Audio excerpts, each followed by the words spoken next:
My channel name is Emotional Stories. Please subscribe my YouTube channel. Title: Blind Date on Christmas Eve. The poor single dad arrived late, but the CEO waited anyway. It was Christmas Eve in Los Angeles. The city sparkled under festive lights. Yet for Aaron, a single father of a 6-year-old girl, joy felt distant. Working double shifts as a mechanic, barely making ends meet, he hadn't had a real holiday in years. But tonight was different. Tonight, he had a blind date. His best friend had set it up, telling him, "You need someone to talk to who isn't your daughter or your boss." Reluctantly, Aaron agreed. But life had its way of testing him. As he rushed out from work, his old pickup truck refused to start. By the time he managed to fix it, the clock was already ticking past the meeting time. Meanwhile, at a cozy rooftop restaurant in downtown Claire Hamilton waited patiently. She wasn't just any woman. Claire was the CEO of a successful fashion brand. Powerful, wealthy, and always in control. Except tonight, when she'd allowed her best friend to set her up with a stranger. "Why am I even doing this?" she muttered, staring at the untouched wine in front of her. Claire wasn't used to being stood up. Her assistant had confirmed every detail. Still, she waited. Something about the season,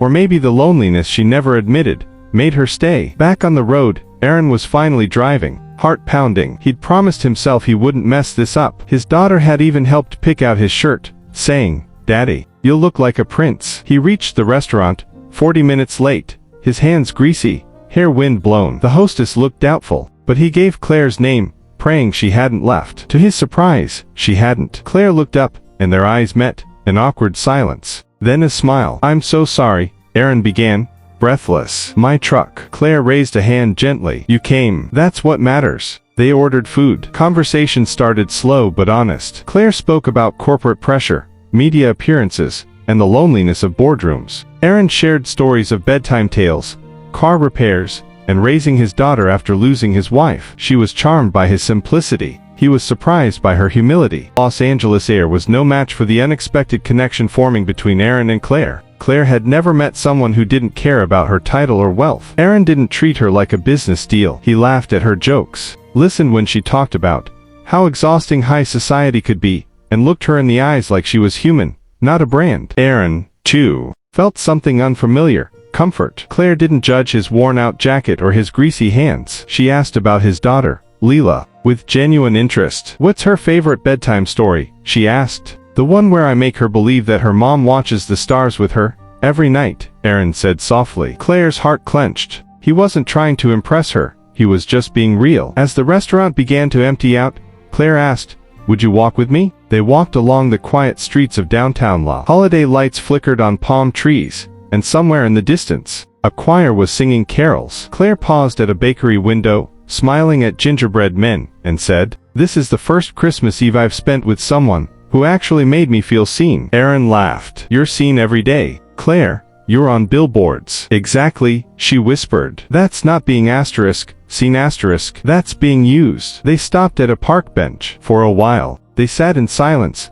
listening to the night. Aaron turned to her. "I don't have much to offer, but if you ever want to spend a quiet evening, with bedtime stories and grilled cheese, Leela and I would love that." Claire smiled, then surprised him by reaching for his hand. "I've had a lot in life, but I've never had that." She took a breath and said, "I was going to leave earlier, but something told me to wait." "I'm glad I did." Aaron looked at her, really looked. The woman in front of him wasn't the CEO in magazines. She was just someone who needed warmth, just like him. They exchanged numbers, and before parting, Claire said, "Tomorrow's Christmas. If you don't mind, I'd like to bring something for Leela." Aaron smiled. "Only if you join us for breakfast." As she stepped into her waiting car, Claire felt something she hadn't felt in years: hope. I followed the road until it narrowed into a gravel path.